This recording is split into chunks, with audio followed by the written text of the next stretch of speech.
Right, folks, welcome back to episode 2 of Bulletproof Mindset. So last episode, we obviously, you guys heard a little bit about James's background. Today, we will go into some of mine and just chat some more shit and take it we're from just there. going to chat some shit because obviously mine and Dale's journey is a little bit different. He's been training a lot longer than me, and he's also, if you don't know, A lot bigger. Is that not when you were going with that one? No. He squats and deadlifts less than me. Being bigger is a bit weird. But anyway, I've obviously, for you who don't know Dale, he is quite business minded as well, in a really good way. Not just business minded and making money, just he knows how to get the right results for the right things. So obviously we're going to go into that as we go, but I just wanted to give Dale a wee compliment because I don't usually give them. No, we're give not them usually that slagging each other. Usually slagging each other, but I think compliments should be Saying it last time, how to take a compliment. How to take a compliment, so they should be given at certain times. So obviously, let's get into your story. Right. Obviously, I think we spoke a lot about how we started, but let's go into a bit more. Right, so you just jump in and question anything that I'm not making sense of, but I started everything. Right, so I was born in so I'm 28 years old. I would say a big chunk of my career and where I was before I got into fitness, I worked for BT telecoms company. I started an apprenticeship, and that was my first kind of taste of business in the corporate world. And don't get me wrong, I was there for I think I want to say it's 8 years. It was 8 or 9 years that I ended up being there. Learned a lot, met a lot of amazing people, and climbed the ranks and got into leadership very early on. I think I was about 6 months in, and this is where, so anyone that follows me, it's CoachCrossar, so my name actually stemmed from the corporate workplace. So CoachCrossar, it's weird that this memory just sticks with me. So we were the first apprentices taken on at like, I don't know, it's like 12 grand a year, right? So the minimum experience in this place was 30 years.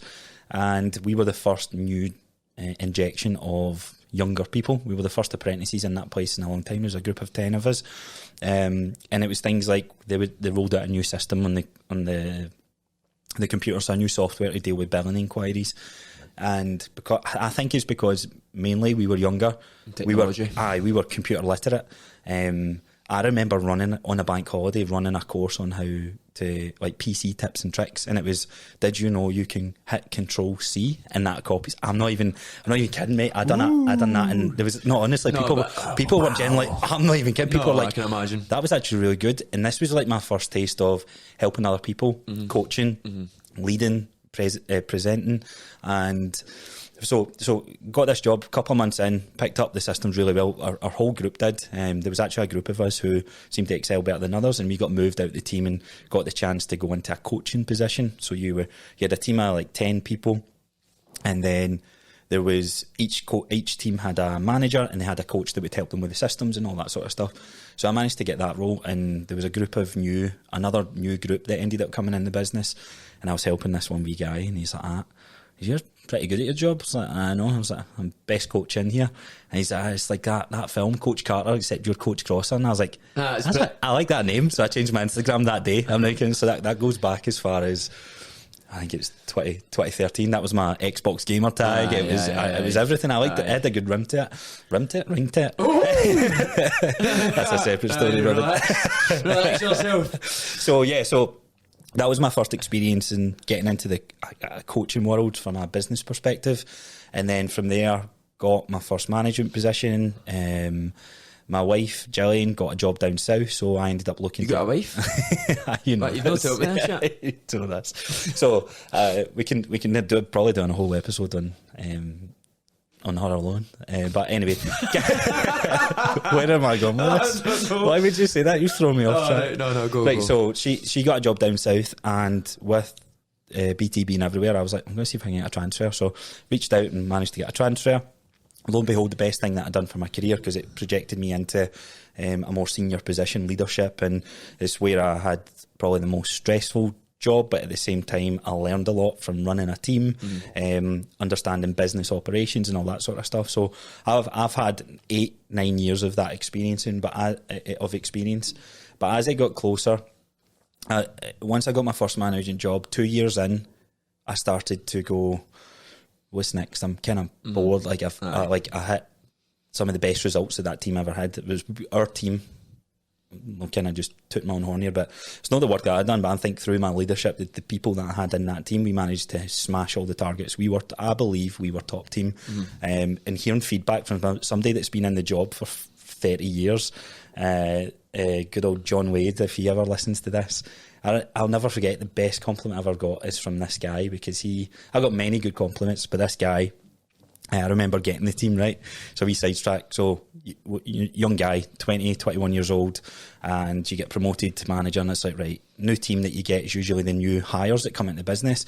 They don't know you really. You're the kind of young leader. You get usually young people. People really jealous as well. Aye, well, exactly. So the whole site, there was a bunch of people in it that had been in the job for ages. And my boss at the time, Deb, she was like, right, I'm going to give you this team. You're going to have these people. And I was shitting it. I was like, this guy's going to he's going to tear me apart, because he was very opinionated. Right. Amazing at his job, but I had an opinion on everything. I'm like, this guy's going to rip me to shreds. Anyway, fast forward 6 months to a year, and I never forget him saying, look, Dale, out of all the managers that I've had in this business, like, you've been the best, one of the best. And I remember messaging him at Christmas a couple of years later after I moved on from that job, and he's like, still to this day, man, like, you've been that. And I was like, that's what kind of gave me confidence, as you were saying in the last episode, that you're on the right track and you're doing something. I loved running teams. I loved being in operation. I knew I was good at it. But you still have that doubt in the back of your mind of always, you always doubt yourself. Always. Oh, yeah, 100%. So you always need that reassurance. So that's what I talked about in the last podcast, about taking the compliments and actually listening to them, and then you can improve for there. It keeps you driven, isn't it? So I was losing that drive and that spark in that job simply because I felt I had conquered everything. The only kind of new thing for me to do was either step up or get another new team of people and just do the same that I'd already done. It didn't really interest me. This is at the same time Gillian and I were looking to move back up from England. So Gillian moved first, and then fast forward, managed to get another job. And in fact, this is quite a funny story. So I got a job. The pay rise I got in this job was insane. I think I ended up going from just shy of 30k to over 40 in this one move, because I went from day working to night working, right? And this was all... So were you night shifts? 4 days on, 4 days off. So it was 2 days. It was 12 and 12, right? So 7am to 7pm, 7am to 7pm. You swapped over 7pm to 7am. That is horrendous. Right? But I seen... So my drive, something that I guess missed over here, is my drive for money. That's where this all stemmed from. Definitely. You say it's not from at the start, it's not from a money perspective, but honestly, that generally was what I'm saying is your business acumen is not just on that. No. But I think as well, like, growing up for me, like, anytime you asked, like, how much money do you make? It's like, slap in the head, and you're like, don't fucking ask somebody who's. We'll go back to your story. So like, that's what.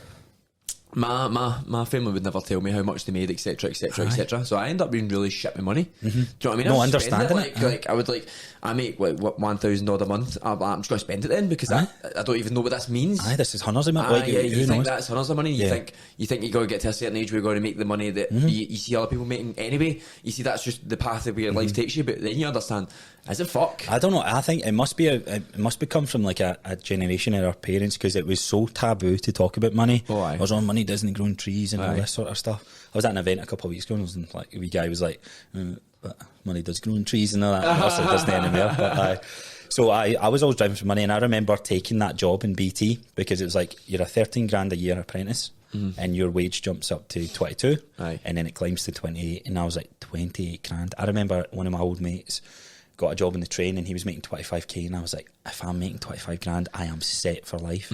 And what a fucking reality check that is when you get that money. That's not that much. Just popped in, this is bad. We could all check our pay slips in the office, so everybody's computers are near each other. And I remember one of the older team coaches was doing the same job, and I think I'm clearing maybe 1,300 in my paycheck, and I turn around and she's looking at us, and I'm like, 2,400, man. see if I get to 2,400. I've made it. So it was always, to me, it was like, what does a coach make? A coach makes this, right? What does this is a coaching in the corporate world. What does a manager make? A team manager gets minimum 28 and it climbs up from there. And I'm like, right, there's the goal. I'm going to get from there. That's going to be my drive. Got to there, right, what do I do for you? To get a big bonus or a big jump in your pay, you'd be good at your job, right? I'm going to be good at my job. And as a byproduct, so I'm not even chasing this got me good at my craft. But that drive for money was always there. And then I got this job in Sheffield, so this 4 on, 4 off. Now, at the time, we gave our house up in Nottingham. So Gillian moved back up to her mum's in Falkirk. And what I decided to do, I guess it's because I'm a tight bastard. I never seen the value in paying for a hotel or anything, right? Or paying for some digs. Because we gave up our house in Nottingham. The job I had was in Sheffield, so it was about an hour drive. Right. And I was like, right, you know what? Once we give this house up, I'll come up because I've got 4 days off. You had the abundance of time. You had all this time, but it kind of ran out.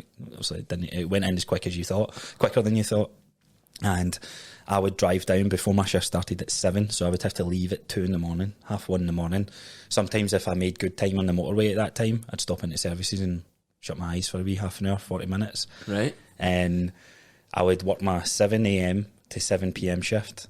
In this job, they had a kitchen. So I would go down to Tesco and I would grab steaks and I'd make my food. There's a Pure gym just down the road. I'd go down there, I'd train, I'd shower, brush my teeth, back up to the car park. So there's always someone working in that building because it was to, in case any systems went down in the business, basically, you were employed just in case shit goes wrong.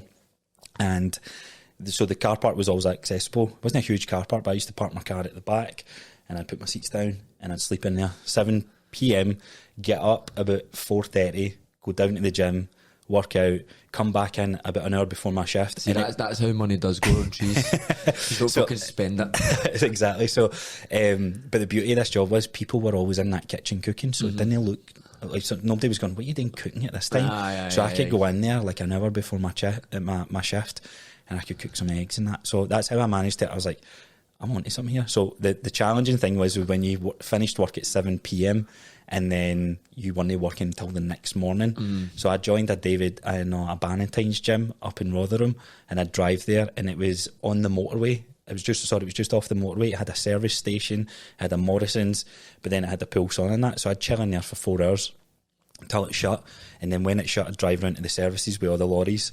And you still sleep. So you've got a wife after this? So it's quite funny telling this story because I was like, please don't. Also, I told her.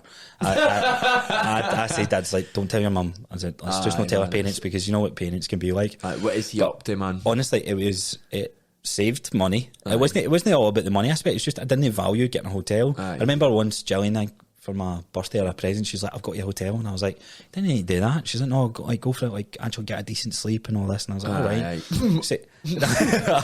I've got you a bed to sleep in. I know, how crazy is that? That's brilliant, thanks very much. But see, the thing is, I finished work the time I went to the gym and I got home to this hotel, because you couldn't check in before. I couldn't check in at 7 in the morning, so I checked in at like 8, 9 at night. I put my head down, I'm back up at 4, and I was like, how much was that? It was like 90 quid, and I was like, that's a waste of money. Honestly, I'm cool with sleeping in my car. So I done that for 6 months, and that taught me like a lot of mental resilience to do that. You know what I mean? Who were we speaking about this or somebody? I think I was speaking to like one of my clients about this, and it was like, what is it with men that just want to go through pain and toughness? And I don't know if it is a male thing or it's just things are too easy for us in this life. Well, I don't know if many people are listening, but to see testosterone. One of the things testosterone does is the competitiveness. So you want to be competitive with yourself. So if you think anything will better you, you will do it. Do you know what I mean? If you have high testosterone and you are raring to go, then you will do things that will put you out of your comfort zone. Yeah. So for instance, that if I get up and have a cold shower every fucking single morning, and put you through it. And I get under with my head and I make sure I shiver before I get my head out. So what I do is I jump in the shower, head under, wait until I'm absolutely freezing, and then when I start shivering, I'll just take my head out and obviously wash my body.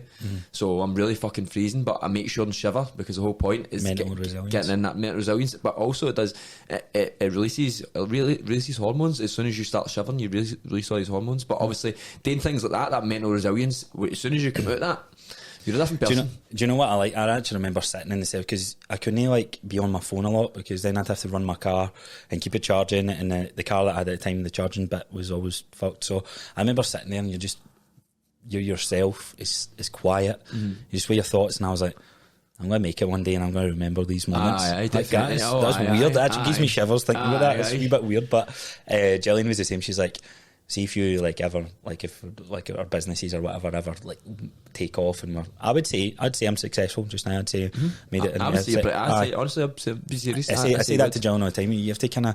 We were sitting back there, and like we need to think like, look, we've got a house.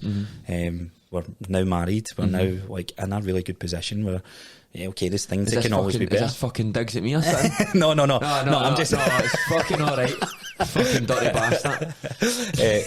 You'll find your person. You'll find your person. But so I remember like just appreciating what you've got. So, so let's fast forward to the... Oh, you can ask us any question, but fast forward to the... No, I'm all happy. I'm happy.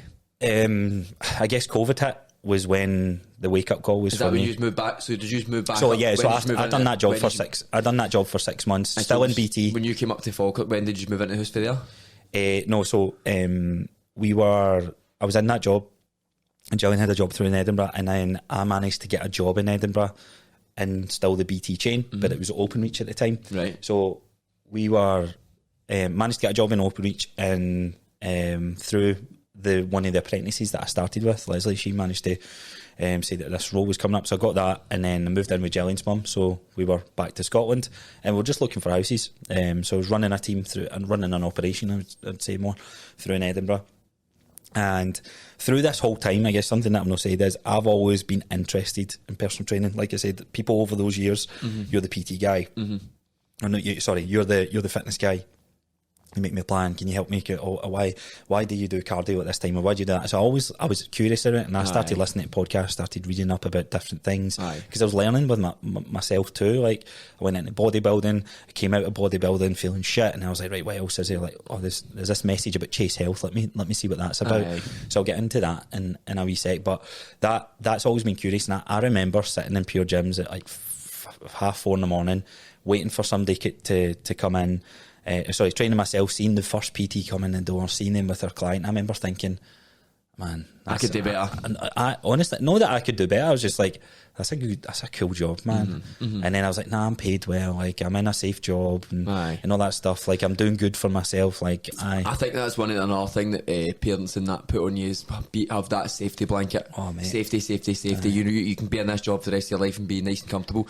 When I realised, fuck that safety blanket, I became so much happier. Oh, and I only just done it recently, but I remember leaving school and family's like, oh, what are you going to do now? I was like, I'm going to be a PT. I went to college, and then I was making money. I was making deliveries. I was doing delivery jobs, and I worked for my stepdad at the time as well, so I was getting cash in hand, and I was like, I like having money more, and then my drive for money just overpowered my actual desire of passion or whatever I had. Definitely. So, but that's always been a voice in the back of my head. So I've always been curious. I remember sitting next to PTs training their clients.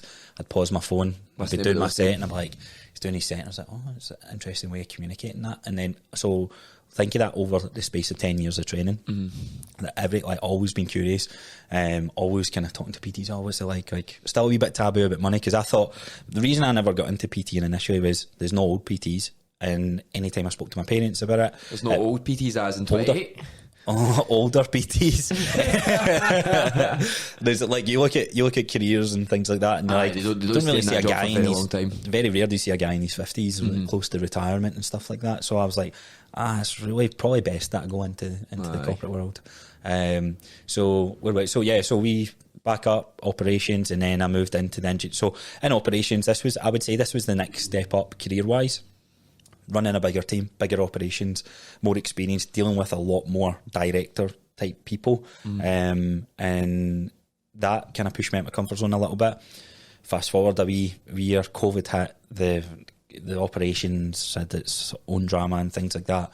But I was like, right, what's next for me? I've lost that spark. I had the spark initially, what's next? And then another job came up, which was another step up. This was something I was quite excited for. I was like, this is it money wise. Like there'll no be. Yes. Honestly, that I was thinking like, I'll get this for life, a company car, and this is so cushy. This is big bucks in my eyes at the time, and I thought, right, I'm going to go in for it. And I was going for it for the audience, like people that's listening to this. I was going to take over an engineering team, and I have no engineering experience. So if you were backing a horse, I was the one running with 3 legs, right? I was about to say that, maybe even 2 legs. So I didn't think, but I was like, you know what? I'm going to go for it. I'm going to show them that it doesn't matter where you are, leadership wise, I'm the guy to have, and managed to get this job over engineers that were applying for it, engineers that were covering teams. Like, I felt pretty proud, and a couple of months into that, the spark was gone. I mean, in fact, I tell a lie, like couple of weeks. I'm not even getting the weeks in for it. So I was like, right, cool. So we do this, right? Okay, you do this, and you go out and do visits, and you do this, and then I thought to myself, holy shit, it's the same. It's the same, just at a higher level. Aye. It's the exact same. I had more people, and I'll get less time. I think when you look at studies and that, they say once you reach over like £60,000 or £50,000 in salary, your life does not change. Like the mental aspect towards money does not change. Yeah. So you need to be chasing something that you genuinely really enjoy. Sure. So, and I was like, fuck. I felt like I just like, no. I was like, what did I do? I remember going back and forth with Gillian, and I was like, we actually tested our relationship, because I was a moody bastard, more so than what I am now. But I was going to say, like, fuck man, it did. It just like bled off into everything that like outside my life, and I was like, what is it that I want to do? And then I was like, you know what? Fitness wise, this is like, I've always said I wanted to go into PT, and I started training people from a garage gym a year before alongside this job. Friends and family. Started with Gillian's sister, and then Gillian's mum came on board, and then my mate reached out to me, and then my mate's brother came to me, and then his girlfriend. And then I was like, I love this. But see, when you were talking about last episode, thinking back to when you think back to how you train people, I was like, man, I was XLs. I was like, right, I'm going to write everything down. Right, weight wise, I think we were lifting this last time. Let's lift this again. It was a shambles, and I think back, but I had that spark, and I was like, you know what, I'm going to go for it anyway. I'm going to pay a course, and I'm going to do a crash course at night. Study for it, similar to you. It's like, what all the shit this is, man. Mentally exhausting. Like terribly. Like I don't even know why. So it's just so hard mentally just to push yourself through that. I was skipping over modules, and I was like, right, let me just go to the exam, and I'd be reading the question like, what's the desired outcome of me knowing this information? I don't know why. Like when I done mine, I would read the question and go and fucking type in. Oh, I'd done that as well. So I would type in the big words that were in it, and it would take me to the page in the module, and I would just write it in. Aye. And I would just continuously do that. And exactly. Then, like once Control F. Once I sent that away, it took so fucking long to actually go through. So I done my exam on, like, because you're doing it from home. This was the one beauty of COVID, because I didn't have to go in, and I knew if I went in somewhere I'd flop it, because I hadn't been reading as much of the material as I should, because would you have to have done an exam in person? Yeah. So I would have had to do it where it was marked. So it was a wee bit open book. Right. So I would have on my phone, the thing for your phone was don't let your phone time out. So I'd have my phone up, and you've seen the setup I've got 3 screens. I'd have the module, the paperwork, and then I'd have Google. And any question I get asked, I was like, right, cool. Don't get me wrong, there was some I was like, boom, boom, and I was like, easy peasy. I know what the microbiome is in this cell. I know what. I know the synovial fluid that sits between the joints. And I was like, I'm learning something. But then I was like, that. Do you know what? I tell you, thinking back to it, I can see where some value lies, but there's a lot that doesn't. What done it? I'll tell you what done it for me. I had to, so in my practical work, I had to write a programme for a lady that I've never met before. The criteria was she was 75 years old, she had all these pains, and she had sign off from the doctor that she could work out, and there was 10 slots of exercises that we can do. I filled out 3 of basic movements, but I wrote a comment at the bottom saying I would actually be taking this person through a movement assessment before I planned any workout for them, and I sent it back. The guy responded to me saying, there's 10 boxes there, I need you to fill out 10 exercises. And that was pretty similar to me. Like I got to a point where I was like, well, I'm not going to try and do this the way, like, it was like a programme card, write this programme card, and I was like writing it like what I would actually set up for myself and what I would set up for other people, and he was like, nah, you just need to fill in the boxes. And I'm like, oh well, I just made up exercises, and then it's like they didn't give they're so disconnected for the world to the examiners. Oh aye, don't get me wrong, there's always bad people in the jobs that they do, but there might be some good in there. But I think the where I went and hearing from other PTs, it all seems to be the same. Well, it's the same. Course. They're just looking for you to do the exam pass and get you to fuck.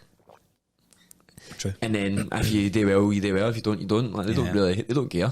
know what I mean? They've got it, and then they're off. No, easy. So I got my qualification, but when I realised I wasn't taking that job, you get a bonus as a manager every year in June, and I was like, here, I've gave this company 9 years. Don't care if it's a new operations I'm in. I've worked hard this last couple of years through COVID, and I'll be staying this through. So I was biding my time, and I was trying to do stuff. Do you know something in me? I feel bad for the guys that I was running. I was their leader. I tried to be the best leader I could, but see how hard that was. Going, and I'm not going to be your guy when I leave. I want to help you. So I'd still be giving that job everything. So much so that when I handed my notice in, I stayed an extra 3 months. My notice was 1 month. I stayed an extra 3 months to help them out. Even though I was good to go, I'd say my goal was save up 6 months worth of bills, so I don't have to worry. And now I'm going to make this PT thing work. And if it doesn't work, I'll burn my bridges and I'll fall back. That's another thing. Money stresses. People get caught up in money stresses.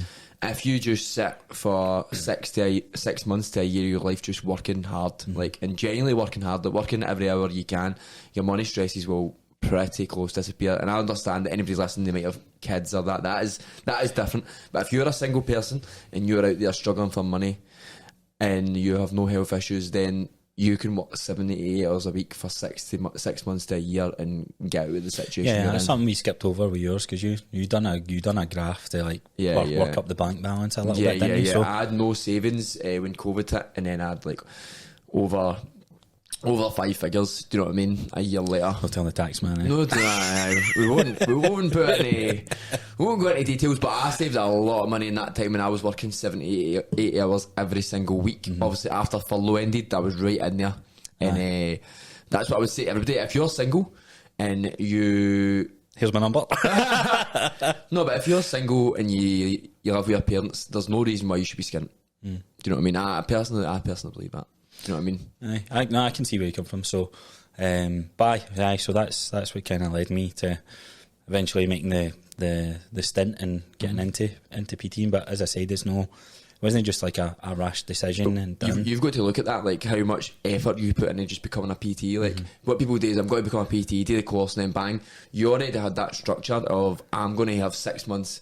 Because you knew when you first went in there, I'm not going to make that much. Yeah. Do you know what I mean? I'm going to do a lot of work for free. You need to do a lot of work for free. You need to learn how to coach people, because even if you know how to coach, and you say in your head, I know how to coach, you don't really. You meet new people and you're like, fuck man, how the fuck do I get them to do this? I can't get them to do this form. How do I get them to do this? I'm going through everything that works with everybody, and there's always one person who just can't get it. I think, and I think as well, over those 9-10 years of working out, I was still learning. My own time was listening to fitness podcasts. It was watching YouTube videos of different bodybuilders, different form, learning through that whole time as well.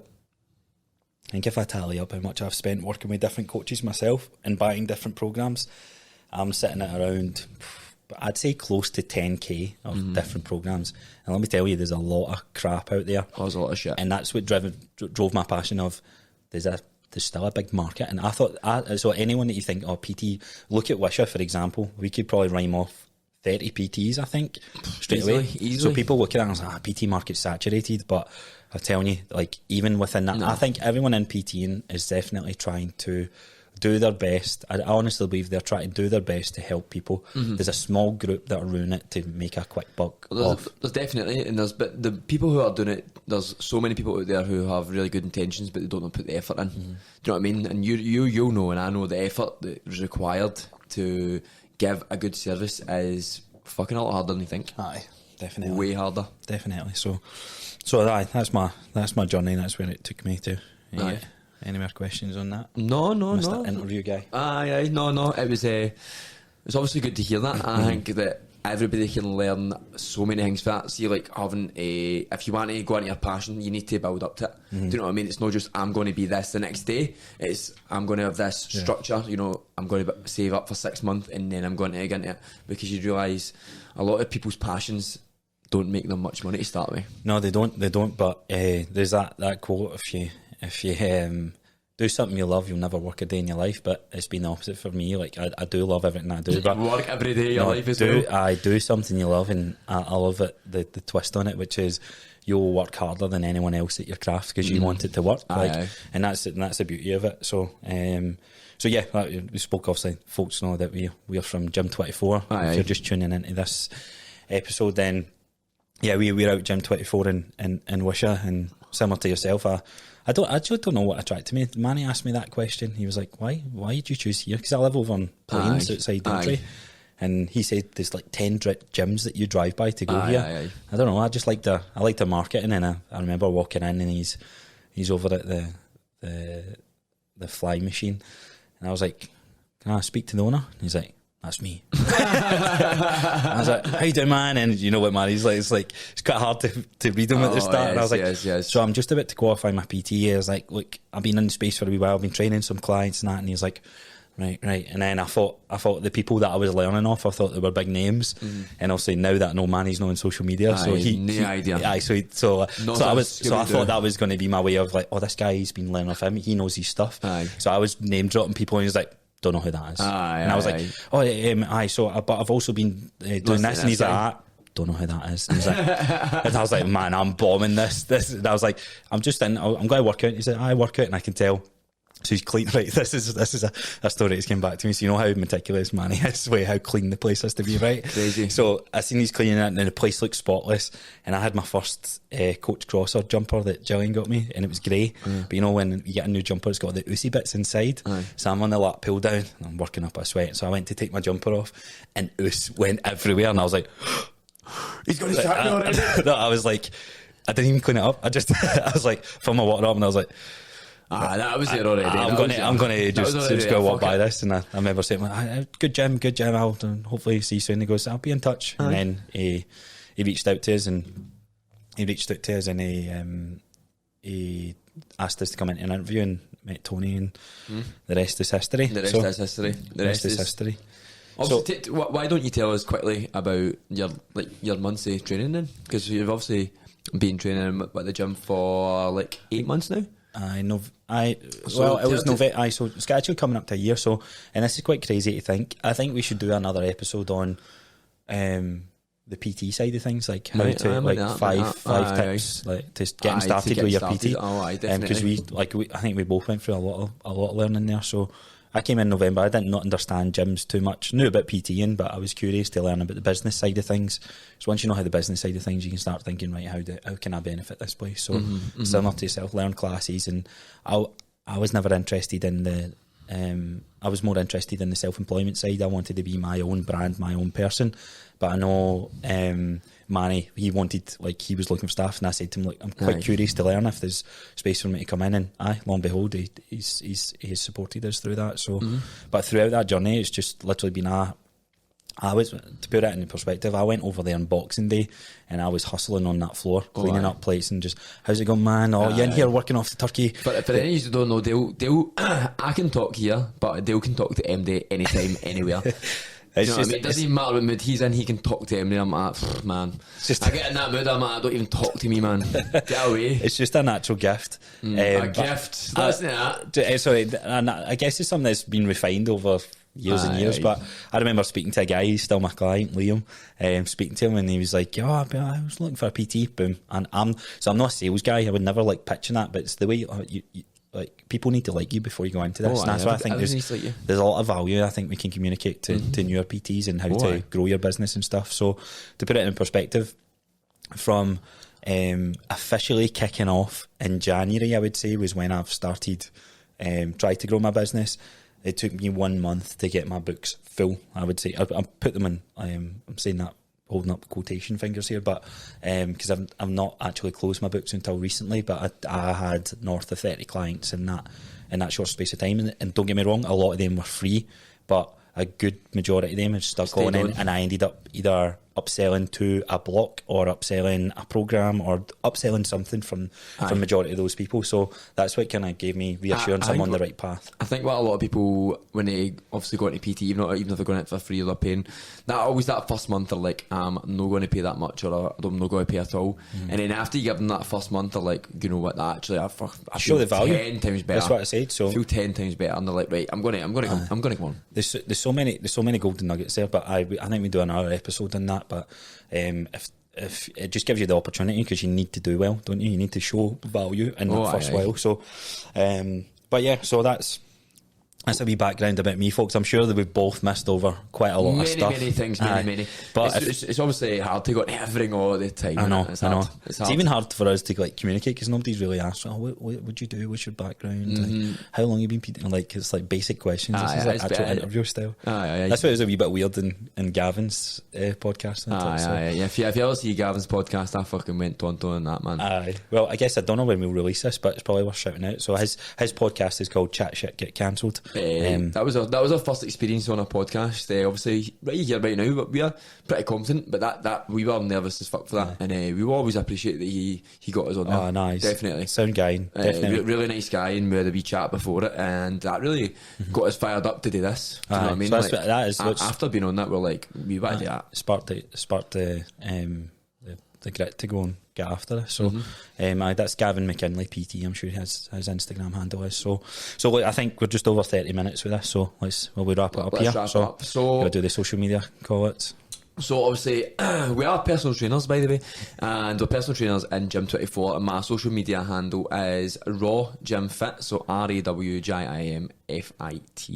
Cool. And you can find me at CoachCrossar, which is CROSSAR. We do have a joint page, so the podcast that you listen to is Bulletproof Mindset UK. On Instagram's Bulletproof Mindset UK. Yep. Cool, right. So see you guys in the next one. Have a nice one, you sexy bastards.